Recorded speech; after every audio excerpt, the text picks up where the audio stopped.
Hi, I'm Andre Huey, and welcome to this edition of the Skn Newsline Newscast on Channel 95.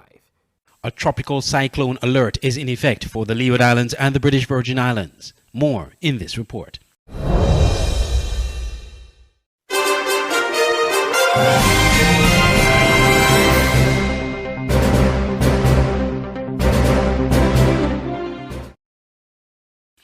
Residents of Skn Newsline are urged to monitor a tropical disturbance which could begin having effects on the Leeward Islands by Monday night into Tuesday.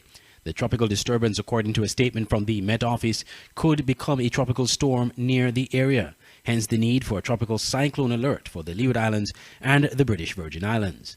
Chief Meteorologist Elmo Burke gave some more information on the weather system. Invest 94L is showing a high probability that it will develop into at least some kind of tropical cyclone as it approaches or over the island chain sometime later today or tonight or into tomorrow. And as such, the islands are asked to closely monitor the progress of Invest 94 because that is the main threat at the moment. As of 8 o'clock this morning, it was generally located at about 150 miles to the east of Barbados, and that's a broad area. Conditions are, as I said, are conducive for additional strengthening of the system and is expected to develop into a tropical depression later today or tonight. The Met Office noted that high seas and minor flooding could result in life-threatening conditions, some disruption to daily life, and minor damage to infrastructure. For us here in Skn Newsline, we can anticipate some heavy showers accompanied with occasional thunderstorms overnight into early tomorrow morning. Windy conditions, along with some of these windy conditions, the winds are going to be gusting to near storm force conditions. Seas will likely to begin to deteriorate as we move into the night, especially as we move into the early morning part of tomorrow. As such, watches and warnings are likely to be initiated later today with very little time in terms of lead time.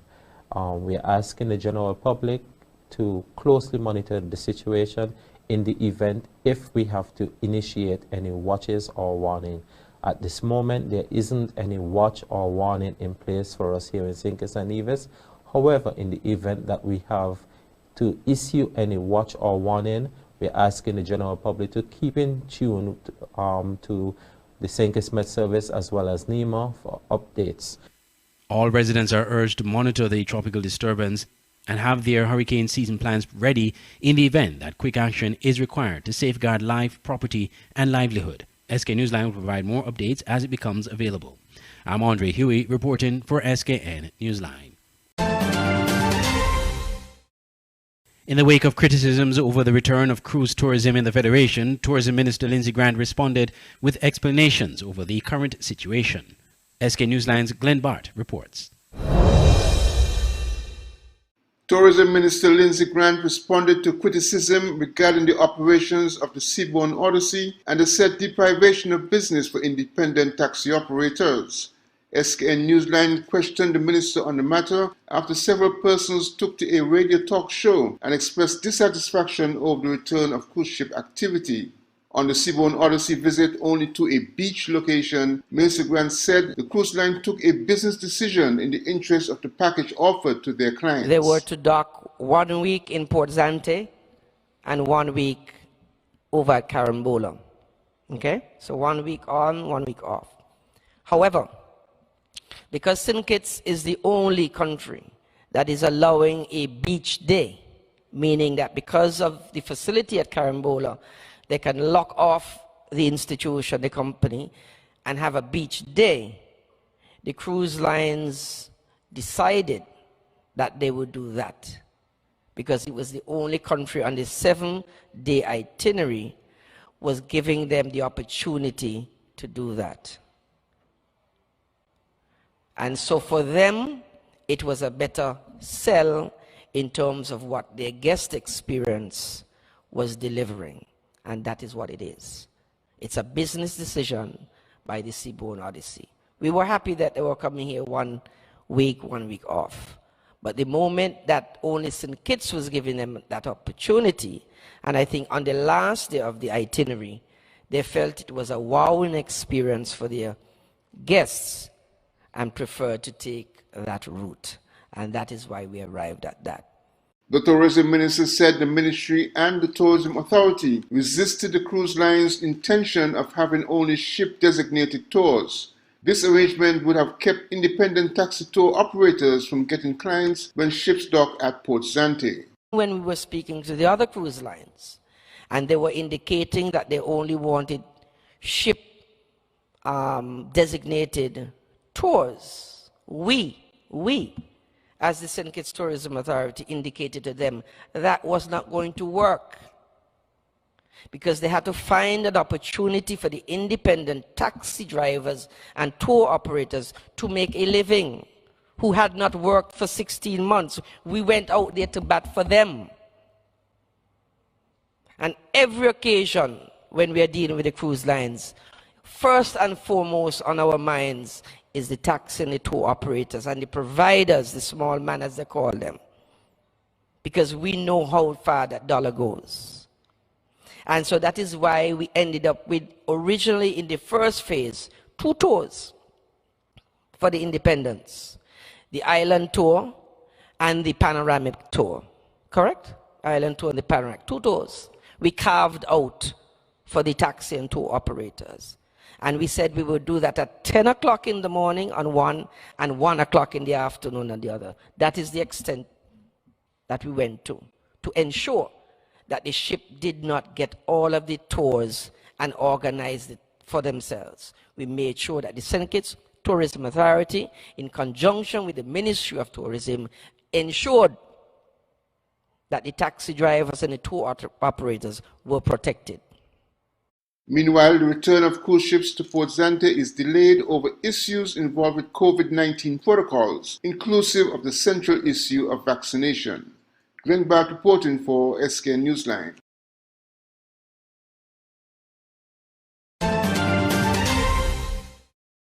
When we come back, a call to decolonize St. Kitts and Nevis. Elliot's Funeral Parlor is the first licensed embalmer in the Federation of St. Kitts and Nevis. We have a friendly and professional staff. At Elliot's Funeral Parlor, we offer a wide range of packages from $6,500, homegoing service at chapel, locally made caskets, tailoring of outfit for deceased of your choice, wake, overnight with slideshow, funeral, death announcement, obituary, booklets, family pin-ons, memorial books, preparation of funeral arrangements, wreath, fresh and artificial. For further information, call 469-3298, 664-2007, or 660-0186. Elliot's Funeral Parlor in Gingerland, Nevis. Dedicated to those we serve. When you need electronics or appliances, find just what you want quickly in one location. Yes, everything's under one roof. Only at Smart Electronics. We have tons of name brands, amazing service, and easy layaway plans. Summer is just around the corner, and we will save you the hassle of walking around town or going to St. Martin. We have everything you need right here in St. Kitts, so don't get confused and go different places. We are located at Port Zante opposite the food court. Visit us today, or if you have any questions, you can call 466-4271. Smart Electronics, way to live a smart life. Terms and conditions apply. Where will we go when the quarantine thing done and everybody touch? An open interactive event can be described as tremendous, effective, on par with any conference around the world. From exhibitions to trade shows, corporate events to product launches, from press events to political functions. We are the secret sauce behind events that make you go, wow. We've staged multiple world-class events in the Caribbean and developed the skill to deliver quality in every detail, whether the event is live or fully virtual, or maybe even somewhere in between. At Open Interactive, we got your events covered. Get your free quotation today at www.madebyopen.com.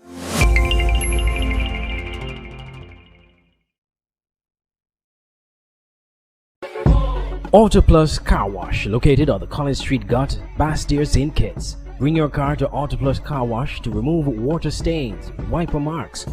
Get your doors, roof panel cleaned, seat floor mats, buffing, headlights, and engine wash. You get quality service at the best price at Auto Plus Car Wash. They really care for your car. Call 765-5140 or visit them on the College Street Gut, Bastyr, St. Kitts.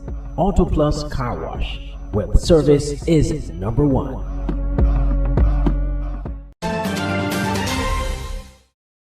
Welcome back. A call is being made by a Pan-Africanist to decolonize in Kitts and Nevis. What does that mean? We explore this issue in this report. Efforts should be made to reclaim our heritage, even if it means renaming some streets and locations in St. Kitts and Nevis. That's the view of local Pan-Africanist Greg Herbert. Mr. Herbert, speaking to Skn Newsline, suggested that some streets and areas named after colonialists or persons who benefited from the slave trade should be renamed and replaced with names of noted local and African figures. We need to start a process of decolonizing this space.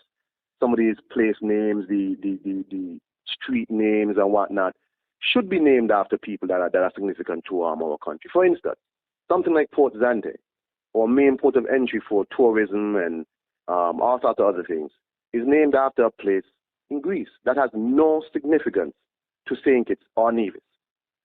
In my opinion, that should have never been named, and it can still be renamed. So I want to encourage the government to rename that. I suggest Port Tegraman. You have a situation where you have the Berkeley Memorial. Now, if you want to rename it, it's fine. It's become a landmark, and I think it's ironic and somehow fitting that the descendants of the people that these people enslaved are now using these people's creations to benefit from for themselves. So it's ironic. In terms of removing monuments, I don't have an issue with it. For instance, you have a monument at Baker's Corner, the Queen Victoria statue. I don't want to call it a statue, but in the roundabout, it's in bad shape now. But in my opinion, something else should be placed there. It is time for us to make up our minds to put our stories on display. Social and racial injustice protests in the US and the UK last year were marked by protesters violently removing monuments dedicated to the memory of persons deemed racists or whom would have benefited from the transatlantic slave trade. Meanwhile, Mr. Herbert is calling for a more consistent and measured approach to preserving African cultural heritage, and not only on holidays. Removing monuments is one thing, but we need to also build our own in place or in new areas. That is my opinion. The Black Lives Matter movement and whatnot, and people here when solidarity, those things are trendy at the time, you know. It's trendy at the time because you want to jump on somebody else's situation, even though as a Pan-Africanist, all black people issues are my issues. But we have real work to do here. It don't just stop when the protests in the state stop. This is a constant state of the colonization of our minds and our spaces. Audrey Huey, Skn Newsline. Training is being conducted for middle and top managers employed in the fire and rescue services as efforts continue to professionalize the department. More in this report. The St. Kitts and Nevis Fire and Rescue Services continues its professional development program with a supervisory workshop aimed at improving management skills. In a brief opening ceremony on 9th August, middle and top management of Fire and Rescue Services began a 5-day program that includes communication skills, conflict resolution, decision-making, and organizational awareness. The participants were addressed by Deputy Fire Chief Garfield Hodge, Chief Fire Officer Everett O'Garrow, and by Professional Development Trainer Eartha Cassius. This training and development workshop seeks to increase organizational productivity by motivating and educating our managers. As managers' confidence increases, so can the ability of the manager to implement organizational strategies, mitigate internal conflicts, and train subordinates to perform better. This level of training will also allow management to acquire new skills, sharpen existing ones, perform better, increase productivity, and be better leaders. On the conclusion of this training, we expect to see much improvement in things like effective decision making, communication. We expect that you would understand and be familiar with the different leadership traits or different leadership styles, knowing when and in what situation to apply them, making you much more effective leaders, supervisors, middle managers. In the interest of time, I conclude by saying thanks to the Skn FRS hard-working staff training and development team for putting in the work to make this event possible this morning. Now, I am here to build on your strengths. You are in a professional service and a very special service, being fire and rescue officers. This is not an easy task, and sometimes the focus is so much on what you're doing physically that it gets missed on building those soft skills. So I am here to help you build those soft skills on communicating with each other, on your leadership, and how to manage conflict. Because when you're working in such an area, there will be conflict. So we need to know how to resolve conflict and to still be professional in the environment that you work in, because you still need to rely on each other as brothers and sisters. Over the past 3 years, a program of upgrading facilities and equipment has been taking place, with attention now turning to organizations' human resource growth and development. Glenn Barrett reporting for Skn Newsline.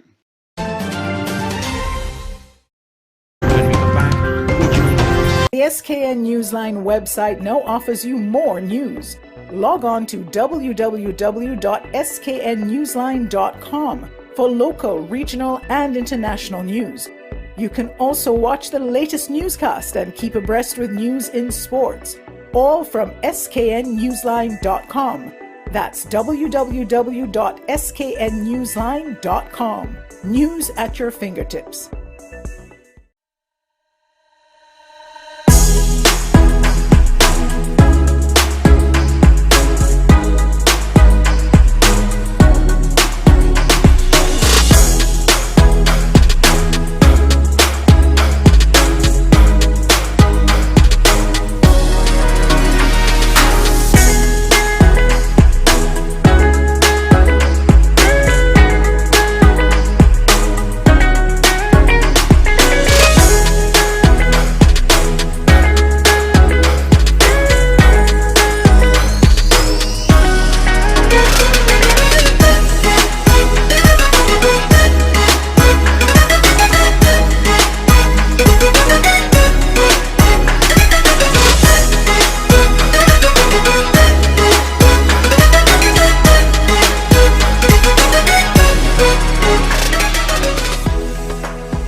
It's the new and improved Skn Newsline Android mobile app. With the Skn Newsline app, you can watch your news reports, the Skn Newsline newscast, sports, special features, and so much more. You can also send us a WhatsApp or call us directly. Go in the Google Play Store, search Skn Newsline, and download the app today. The Skn Newsline mobile app. News on the go.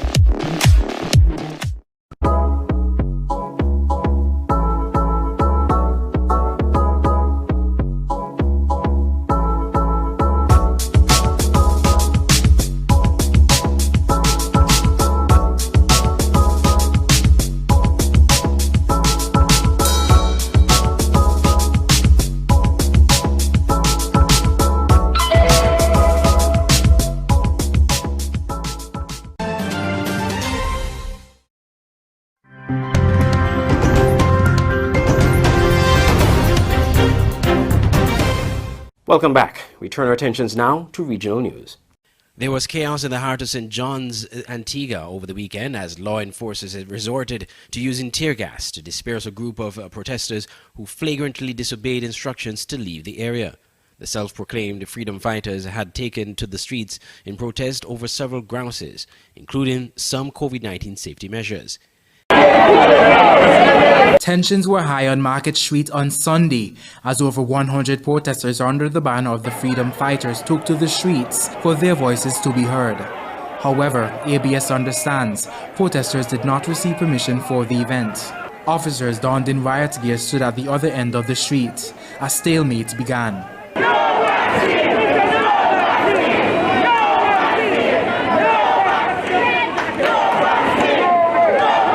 Multiple warnings were issued: disperse or be tear gassed. With both sides refusing to give an inch, chaos quickly ensued.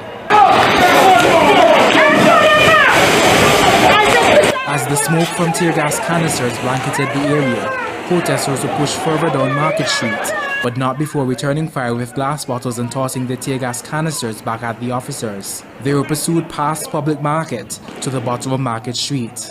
Placards were discarded as eyes filled with tears and breathing became difficult. Empty tear gas canisters littered the streets. Law enforcement slowly cordoned off the area, instructing everyone nearby to leave. When compliance was not forthcoming, force was used. Just run your mask, ma'am, and go back this way. At least one man was taken into police custody. Rakib Aparicio reporting for ABS News. In Jamaica, with the new school term fast approaching and teachers have not been implored to get vaccinated in recent weeks, concerns have been raised regarding students being vaccinated for the 2021-2022 academic year. More from CBM TV in Jamaica. While teachers have been implored to get vaccinated in recent weeks, there are concerns regarding students being vaccinated as the 2021-2022 academic year approaches. President of the Jamaica Teachers Association, Jasford Gabriel, says while there's an uptake in teachers getting vaccinated, it's more critical that students receive the jab as their population in the education sector is greater. The reality is that in our education system, students outnumber teachers and other categories of workers by more than 30 to 1. The greatest threat to rapid spread and infection of the virus in and out of schools when face-to-face resumes is therefore not among teachers or other categories of workers, but among students. He says while schools have done well in reinforcing the protocols, movement in communities have been a constant challenge. In the meantime, opposition spokesperson on education, Dr. Angela Brown-Burke, says she's aware of the concerns as younger children are testing positive for the virus. She, however, notes more testing has to be done regarding vaccinating the youth. What we know for sure is that the vaccines that we do have are not vaccines that have been sufficiently tested on that age cohort, and so we could not make a recommendation. I'm sure that's what the Minister of Health would say, that a recommendation could not be made for youngsters at that age to actually take the vaccine. She reiterates that schools should have the proper infrastructure to observe the protocols. We need to make sure that schools are properly equipped. So if they need funding to do that, it needs to be granted to ensure that sanitation can be taken care of in terms of sanitization, washing of hands, wash stations, soap, sanitizers, that those things are in place. And then we also need to look at the ventilation in our classrooms as well as the physical spacing in our classrooms. Javine McLean, CVM Live.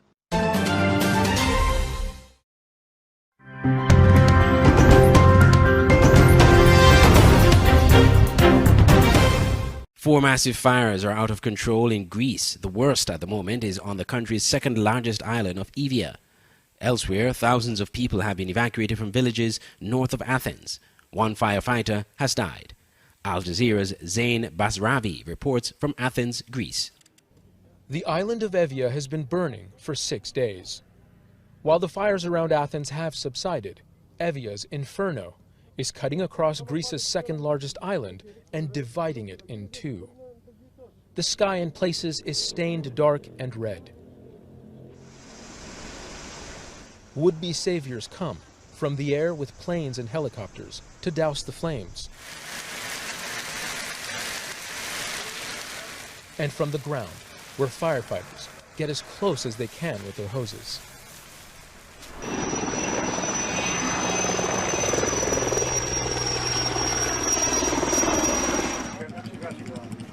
But people have been fleeing their homes. By early Sunday, 350 more people were moved from the island's northern beaches, joining more than 1,000 who've already been ferried away. Angry, I feel angry. I lost my home. I lost my home. I lost my place, my birthday place. Nothing will be the same the next day. I am very angry. Most people here are very angry.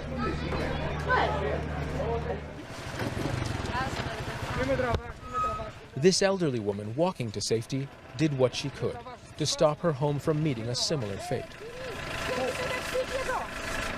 It's not clear, though, what will be there when she returns. They close all the windows and they put water around it. On the outskirts of Athens, where the flames have recently died down, bone-dry forests have been left charred and covered in ash. Authorities are warning of the possibility of further flare-ups, while temperatures continue to soar. Everyone has been affected by these fires in some way. Those living in the fire zone or near it are feeling the direct impacts, but those living elsewhere are feeling the indirect impacts of these wildfires. Smoke and pollution warnings have been in effect for days, and ash clouds from ongoing fires across the country are hanging over the capital. Zain Basravi, Al Jazeera, Athens. Senegal's health services are overwhelmed as a third wave of COVID-19 spreads throughout the country. African News reports. Senegal's healthcare services are overwhelmed as a third wave of COVID-19 spreads throughout the country. Since the beginning of the pandemic, the emergency paramedic service has been in charge of registering all COVID-19 cases and organizing the regulation of patients, emergency doctors and treatment centers. We have an influx of calls for respiratory distress. We had a few in the first wave, a few in the second wave, but since the beginning of the third wave, 90% of the calls are for respiratory distress. Now there are fewer hospital beds. Emergency doctors are rushed off their feet responding to the influx of suffering patients. One such patient, Bintaba, 25, is pregnant and infected with COVID-19. Nous avions une dame qui était enceinte, donc avec une grossesse qui était à terme. We had a lady who was pregnant and at full term, Elle était infectée à la COVID-19. but unfortunately alongside the pregnancy she also had COVID-19. The infection attacked her lungs and 50% of her lungs were affected. And unfortunately she had trouble breathing. Because of this lung infection, she was in a health center. We had to transfer her to a level 3 hospital to save her and her baby too. Pour la sauver elle et son enfant. Senegal, a nation of 16 million people, has recorded over 67,000 COVID-19 infections since the start of the pandemic and more than 1,400 fatalities.